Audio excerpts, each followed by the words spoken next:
Okay, be honest. Who thought that was going to be the most boring game of football that would end 0-0 and we'd have absolutely nothing to talk about? Because I definitely did, and I was so wrong. That game literally had everything in it. There are goals, red cards, controversies, and a little bit of need between both sets of players and on the touchlines as well. I think Manchester City 2, Arsenal 2 will definitely go down as a Premier League classic. And I was a little bit surprised actually by the first 10 to 15 minutes of this game. I thought that Arsenal were, quite positive in their intent. They were pressing Manchester City, not letting them have time and space on the ball in areas which I thought they were quite safe with out of possession. And Manchester City were also being aggressive on Arsenal press as well. So I thought, maybe it's going to be a bit more of an open game than I first initially thought. But then what I saw was Arsenal continuing to be aggressive and Manchester City just get away from the players and the man just on a couple of occasions, which was a little bit worrying. And it proved to show in this one, which led up to the first goal, was when Ricardo Calafiori, who's playing left back in this game, what an introduction to English football for him, because Benoit was in the side, he was on the bench, so Jurgen Timber moved over to right back, and Calafiori, for this one, Kyle Walker plays the ball into Savinho, and he's just a little bit late on him. And I think this is one of the key reasons why Guardiola decided to buy Savinho, because his outstanding ability to beat a man one-on-one and to get the better of them in this kind of situation when everyone is so tactical, the game is so precise, you just need a little bit of flair from every now and again. I think Savinho demonstrated that clearly in this situation, and he got away from Calafiori, drove into the middle and made the pass to Erling Haaland, which I thought was a fantastic finish. And the game plan from Arsenal was definitely try and keep a clean sheet like he did away in the last game against Tottenham Hotspurs, but it didn't quite work out. And just as you can see here, Gabriel, he ended up getting drawn out of position because of the fact that Savinho has beaten his man, drove into the inside. And interestingly, at the bottom right hand corner of your screen, you got Bernardo Silva in that position, because as Calafiori tries to go with Savinho, Gabriel is then drawn out to Bernardo Silva on that right hand side, and he's not really sure who to go with. But then he realizes, the main threat is that big man up front, Erling Haaland, and so he ends up going a little bit deeper in order to try and keep up with him, which inevitably leaves him onside, and that's why he can then find the space to score the goal. And I think what's really interesting is the position of Ilkay Gundogan in the middle of the screen, right next to the referee and Declan Rice, because he initially makes that run towards William Saliba in that space between Timber and Saliba on that left-hand side of the Arsenal defence. And so Saliba then thinks to himself, right, I can't go with Haaland because of the fact that Gundogan is just there. And this positioning was amazing by Bernardo Silva and Ilkay Gundogan, who, if Arsenal had 11 men for the entire match, who we would have seen the qualities, I think. But in this one, they're both dragging away the centre-backs because of the fact that Calafiori has been beaten. So Haaland has all that space. And it ended up being a little bit of a unique finish. It ended up being a kind of a toe punt, actually, just to beat David Raya, who, at the time Haaland had the shot, was kind of low down, trying to stop him from scoring. But, just too easy for the Norwegian. And he gets his 100th goal for Manchester City already. Honestly, I don't actually think we give Haaland enough credit just because of the fact that we call him a robot. We say, it's just he's going to score. He has to score every time. But, this is a human being. He's put a lot of work into his trade, and it's just a fantastic goal scorer when he gets the chances. And let's be honest, Arsenal fans, Man City fans, or anyone else watching, none of us thought that Erling Haaland was going to miss his worry. And so Manchester City find themselves 1-0 up in this game. And as a neutral, watching this game, I was thinking to myself, if I won this game to be a bit more open, to be a bit more expansive, what do I want? And I thought to myself, well, clearly I want Manchester City to take a little bit more than need, and I want to see how Arsenal respond. And how they responded was actually incredibly interesting. Because we all know how Arsenal defend out of possession. It's a rigid 4-4-2 with the wide wingers of Saka and Martinelli come back and helping out in defence as well. But what Man City were really gaining some gain from were the fact that Ilkay Gundogan and Bernardo Silva were in these pockets on either side of the midfielders of Partey and Rice, and they were doubling up on the wide players of Calafiori and Timber. So then Arsenal continuously had problems in that sense, and anytime any of them had the ball, they were pressing quite high up and they couldn't find their men. However, what I think ended up being an outball, and he was an outball in the Tottenham game as well, but I actually think he had a much better game in this one as well, was Gabriel Martinelli. I thought Kyle Walker had a really bad game in this one. And it's one where I've been thinking about this for a little while now, and I think, the Euros really highlighted, not only for me, for I think everyone as well, is that Kyle Walker, 34 years of age, has undoubtedly been one of the best right backs the Premier League has ever seen. Let's not take that away from him. I mean, we can banter him all we want, but that is the honest truth, if we're being honest. But it is getting to a point now where defensively, he is not that same Kyle Walker that we all knew from maybe 2 to 3 years ago when he was at his prime, pocketing the likes of Mbappe, Vinicius Jr. in the Champions League. This is a Kyle Walker which you can definitely get at. And I think Martinelli had arguably his best game of the season so far. And I think Kyle Walker, I think there are some serious questions for Pep Guardiola to consider, because is Kyle Walker that same Kyle Walker who can really defend and nullify a winger? I don't think so anymore, because anytime Arsenal had that ball, constantly it was Martinelli up and down this left hand side trying to beat Kyle Walker, and he did it on so many occasions, and he got the better of Manchester City. And I think, that was really an outball that Arsenal relied upon heavily. But as we all know, when Arsenal get themselves off the pitch, they can score an opportunity from open play, they will happily take set pieces. And if I'm being honest, I think this is something that Manchester City really need to work on.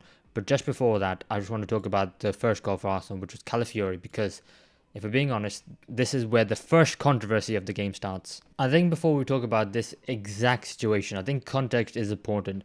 Up until this point, Arsenal and Manchester City have been uncharacteristically fighting, and there was a bit of needle in the game as well, and you could really tell that this was an important game that both sides really wanted to win.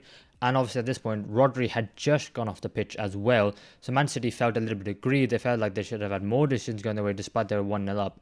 So when Arsenal take this ball, obviously the build up to it is that Kyle Walker gets called away by the referee, and then supposedly he doesn't have time to get back into his position.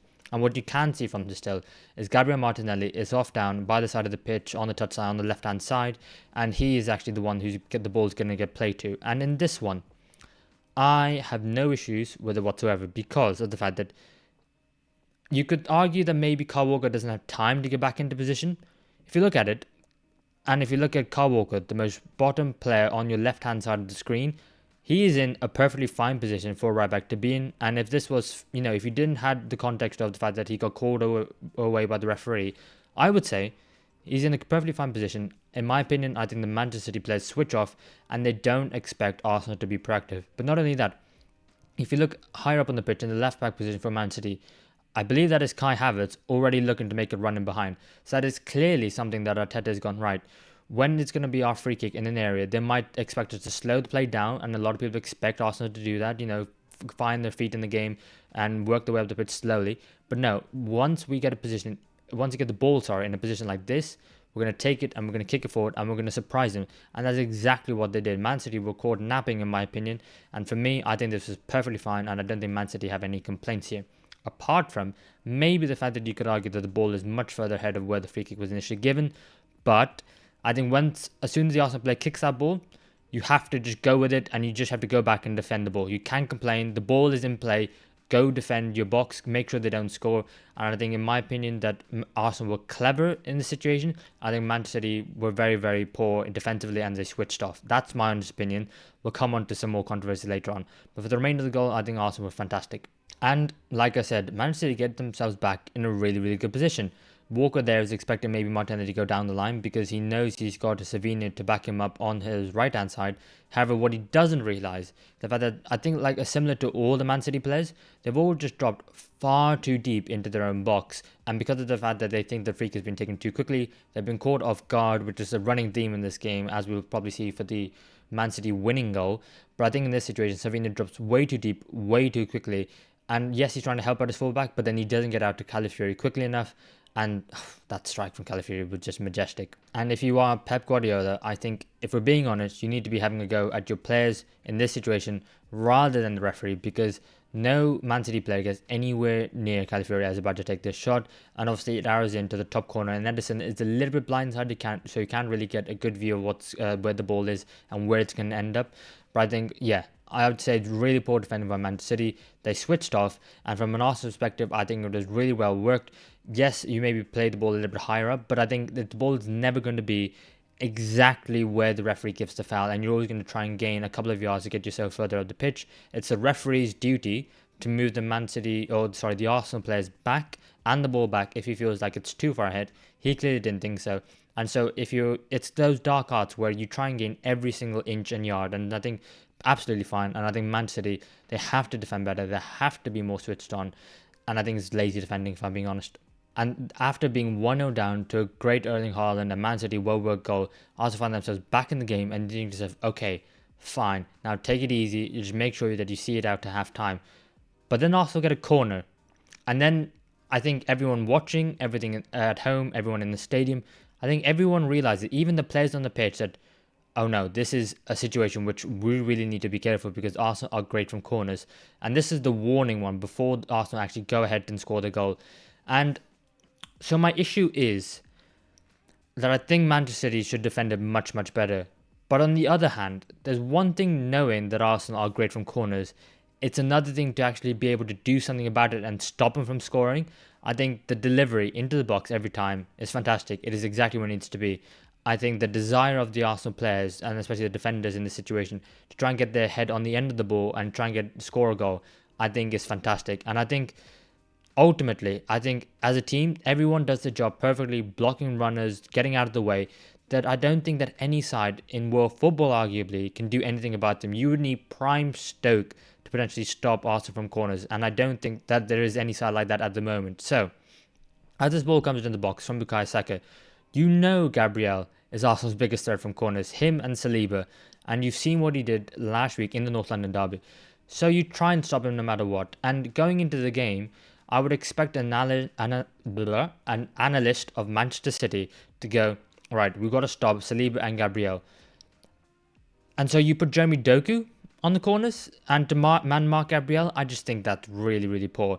Obviously, this doesn't work out and this ball ends up going over the bar marginally and you get away with it. And we'll see what Gabriel does with the header. And as you can see, the ball doesn't go in the back of the net, but everyone is at that far post. Gabriel is the one who wins it, and all the Arsenal players are trying to block the Man City players and the goalkeeper Ederson, who ends up on the floor in this situation, from getting anywhere near the ball. Right, you have that in your mind. This happens only a couple of minutes before Arsenal's goal. So what are you going to change for the next one? So for the next time Arsenal have a corner, what do? They change the man marking Gabriel, sensibly so, and it goes from Jeremy Doku to Kyle Walker. Okay, much better defender. That is perfectly fine. Okay, you would think. But then what develops is, frankly, just the worst, some of the worst defending I've ever seen. I won't say the worst, but some of the worst defending I've ever seen. Because as that ball comes into the box, you know that Arsenal are going to go again towards the back post, because look at where every other Arsenal player is. They're all at the back post, all 4, 5 of them if you include Kai Havertz as well. And they're just going to try and block Ederson again and the Man City defenders again. So you cannot allow Gabriel to get himself to the back post again, because there's no way Arsenal are going to put that ball into the front post, because you got 6 Man City players at that front post. So when Gabriel makes that decoy run towards the front post and then Kyle Walker follows him, you have to follow him, yes, because you can't let Gabriel get away from you. But we've also got to be aware of where Gabriel's final destination, where does he want to be, where can he cause the maximum damage to your defense, and that is at the back post.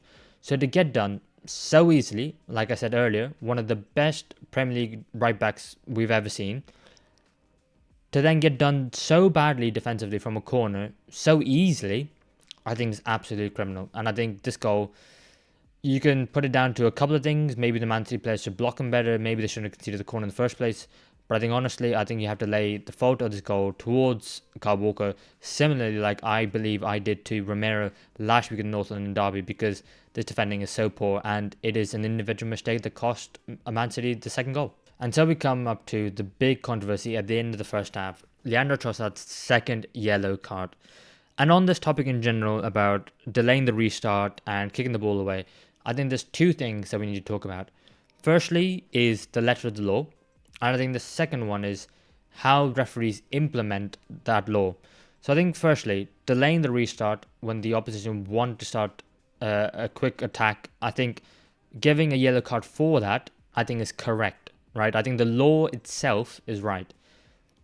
How the rule is then implemented on a consistent basis across all referees, I think is the thing that we all have an issue with. Because quite clearly, in my opinion, I think Leandro Trossard deserves the second yellow, right? I think he hears the referee's whistle, and in this moment, because it's right at the end of the first half, in extra time, Kyle Walker, if Leandro Trossard doesn't kick the ball away, is going to start that quick free kick and try and get a last attack before half time.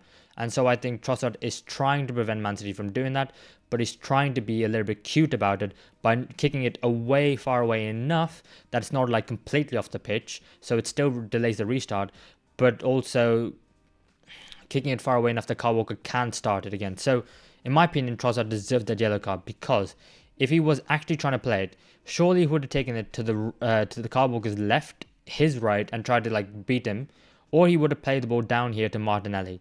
So I think since he clearly, in my opinion, heard that whistle, tried to delay the restart, he deserved the second yellow. Now the consistency factor about referees don't do this every single time, and it feels like it's happened to Arsenal twice now with Declan Rice and Trossard.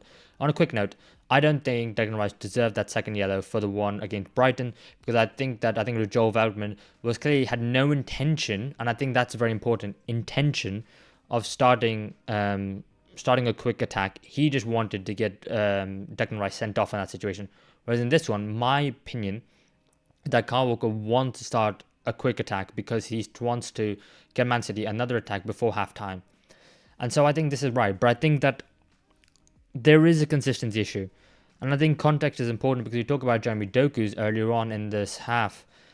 I think the referee wasn't happy with the position of the ball anyway. And the referee wanted the Arsenal attack to move it back anyway into their own half rather than at the beginning of Man City's half.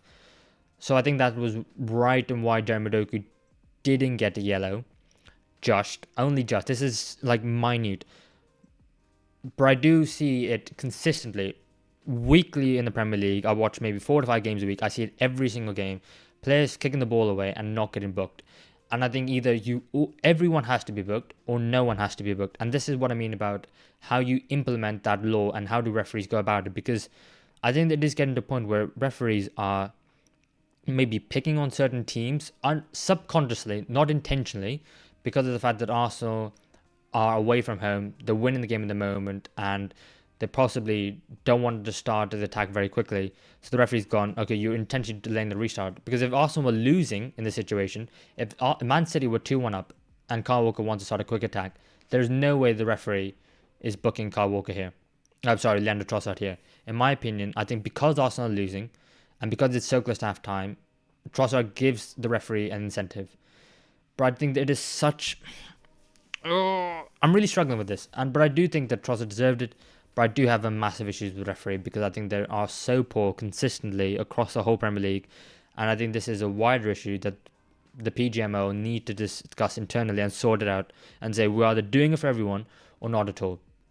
And I think Arsenal, while hard done by because it's happened twice in 5 games, I will also say, because I've waffled on a little bit now, that after the Declan Rice incident, for Trossard to not learn from the situation and not be a bit more careful here, especially after he's already got a yellow card, but just pulling a Man City player back, which is so unnecessary in the first half, that I think that it is silly from Trossard's perspective.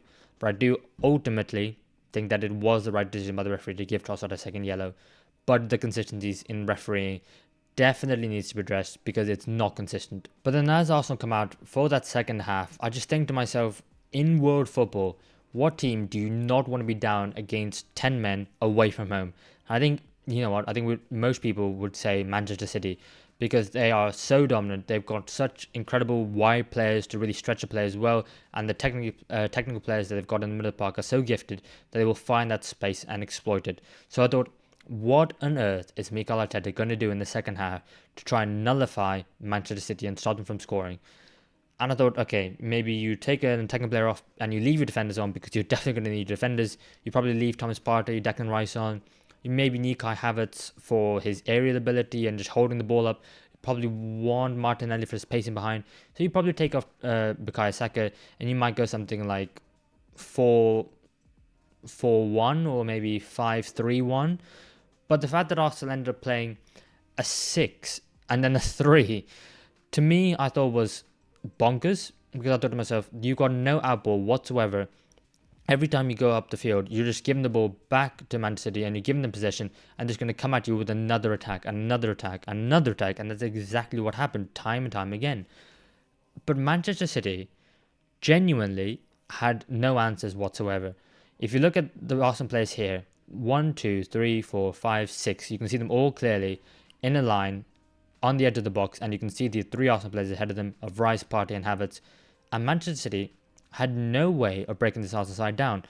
And it was fascinating to watch because Arsenal conceded possession. They just went, we're not going to bother attacking. We're not going to bother attacking. We're not going to go up the field and try and get a counter attack and maybe win a cheap free kick, give ourselves some relief and some time to recover and work our way back up the pitch. We're just going to give you the ball and you're going to have to try and break us down. And Manchester City couldn't do it. And this is arguably one of the greatest Premier League sides ever, with all the attacking talent that they have, with Erling Haaland up front, the best striker in the world, and they couldn't do it for 55 something minutes. They couldn't do it. And I thought it was ballsy by Arteta, because if it didn't work, everyone would have said, you don't have an apple, what on earth are you doing? But at the same time, it worked. And not only did it work, the Arsenal players seemed to be enjoying it. They were fighting for the shirt, they were fighting for the badge, and they just went, no, we will not be denied. We feel that we had a great injustice against us, with Trossard being sent off and a second yellow for delaying the restart in 5 games already this season. So, do you know what? We're going to sit back and we're just going to take it. And you're going to have to break us down. Good luck, Manchester City. And they almost did it. They very nearly almost did it. And frankly, if I'm honest, I wanted Arsenal to do it because they deserved it. 2-1 up, away from home, at the Etihad. You feel like you've been wronged. In my opinion, I think it was the right decision. But then you go and you do this, and you defy logic by not giving yourself an outball. And Man City went, go on, do it. And they just couldn't do it. And you ended up with Akanji having 118 touches in the game. You ended up with Ruben Dias having 138 touches in the game. On the edge of the box, long shots from Dias, Akanji, Kyle Walker. There was no way Man City were breaking that offside down.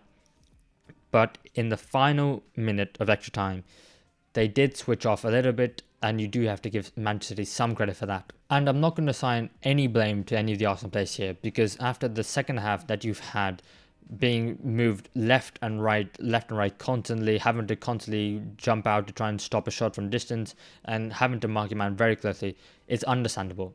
And that Arsenal players are going to be so tired at this point. And that's exactly what we saw, in my opinion, because Jack Grealish, bit of initiative, takes a quick corner, takes a short one, and you think to yourself, he's just going to put the ball into the box, final minute of the game. He doesn't. Takes the short one to Ilkay Gundogan. And Martinelli is the first man on the post. That is me normally on the Sunday. I'm the right back. I'm the man who's going to go short to try and stop a short corner, or I'm at the front post to stop the cross from going behind me. And so Martinelli here needs to be rushing out to try and stop Ilkay Gundogan, and then probably Jack Grealish. But he's just so tired. He is so tired from the game football. And I'm not going to blame Martinelli whatsoever in this one, because he should be closing down. But because of everything that's happened in the game so far, I think he's done a phenomenal job defensively, and so have the other Arsenal players. But if the game had gone differently, he needs to be getting out a little bit quicker, is all I'll say. And because he's absolutely spent, he, again, as the ball goes back to Jack Grealish, he can't get out to him whatsoever. And then Jack Grealish has time and space to run at him. And I think this is where it develops into a really dangerous situation. But then Jack Grealish advances a little bit further, and then Arsenal players come out to help out their mate. And then you think to yourself, okay, they're in a decent position. But the worry is here. Jack Grealish is on the ball, yes. And with the players around Martinelli to help him out, that's not a worry. But I think for the first time in the whole entire of the second half, you've got Ilkay Gundogan, Mateo Kovacic, and you can't see him because he's off screen. You've also got Phil Foden, all on the edge of the box with time and space for the first time in the entirety of the second half. 97th, 98th minute, whatever it was, so late on. And it is just a hidden hope from Manchester City. I think that's fair to say, because the tactic of trying to find some space, get a long shot, try maybe, catch David Raya out and maybe take a shot from an angle where he can't see the ball, that ultimately worked in this situation right at the very death. And then Mateo Kovacic has a shot from inside the penalty area, which I think is crucial. This is the first time Man City had a shot. I think maybe it was the second shot from inside the box in that second half when Arsenal were down to 10 men. David Raya is trying to get a peek at the ball. He can't really see anything, and I think it's quite lucky in the fact that Gavardo gets a touch on it. David Raya is already on the floor at that point, and Johnson's back quickest to it. And I think if you're an Arsenal fan or if you're an Arsenal player, I think you are right to be absolutely gutted, because you defended so incredibly well for that entire the second half. You ended up 2-1 up against Man City at the Etihad. They haven't lost there for about 2 and something years now in like 40 odd games in all competitions. And so to get so close to beating them, I think Arsenal can be very, very proud of themselves. But I think in this situation, they were just so tired they couldn't come out and press Kovacic on the ball. And so the result ends up being a little bit confusing, if I'm being honest. If you're an Arsenal fan before the game, you probably say that you take a draw going away to the Etihad, your fiercest rivals early on in the season, no Martin Odegaard, your captain and arguably one of your best players as well. Take a draw away from him, you'll absolutely take it. How the game then developed over the course of the whole 90 minutes, you probably would be disappointed for not coming away with 3 points, but I think that shows the levels that Arsenal are growing and coming to at the moment because, obviously, in the last season, Arsenal were happy with the draw, which they got a lot of pelters for. I think it is probably fine. And now this season, you say, okay, you're disappointed not to come away with the win, shows how far Arsenal have come. Not only that, the fact that you were 10 men for the entire of that second half, defended really, really well, really resolutely, and if it wasn't for the fact that it was quite a fortunate goal from Manchester City, then, you could have come up with all 3 points. So I think Arsenal, considering the difficult early fixtures that you've had Aston Villa away, you've had Brighton at home when you got down to 10 men as well, you had Tottenham Hotspur away in the North London derby, which you won that, you went to Atalanta away, got a draw there, Manchester City away, got a draw here. I just think that for the difficulty of the fixtures, considering the injury issues, some of the suspensions which have been dodgy and probably not right on some occasions, I think that Arsenal to come away with the draw and this whole week as a whole to come away without losing, I think is so important for them. And for Manchester City, a confusing draw probably for you guys. You're probably going into this game with a lot of confidence. Erling Haaland scoring loads of goals, being unbeaten so far, winning every game. And then Rodri gets himself injured, which hopefully, for your sake, you hope he comes back fit. For everyone else is watching, maybe there's a chance here. Because there's a difference, I think, between deciding not to play Rodri because you were giving him a bit of a rest at the beginning of the season and then not having available. That psychologically, I think, is a bit of a difference. And we'll see how long he's out for. Hopefully not for too long because he is a fantastic player, one of the world's best. And so you probably are happy in the fact that you, after all that frustration of trying to break Arsenal down, not finding a way, you finally get it in the final minute and arguably kick of the game. So you're probably happy, but probably a little bit disappointed because you thought you could have done better. It's a strange run for Man City. If you're a Man City fan, let me know in the comments below what you thought of that result for you and what does it do for the season. Ultimately, Manchester City are top of the league and only 2 points behind our Arsenal. So in terms of title race, I think the can is kicked down further down the road and we'll have to wait for the second leg of the game in the Emirates. But that's everything that I thought about the game. That was a long one. There was a lot to talk about. But thank you for watching and let me know what you think in the comments below and I'll see you in the next one.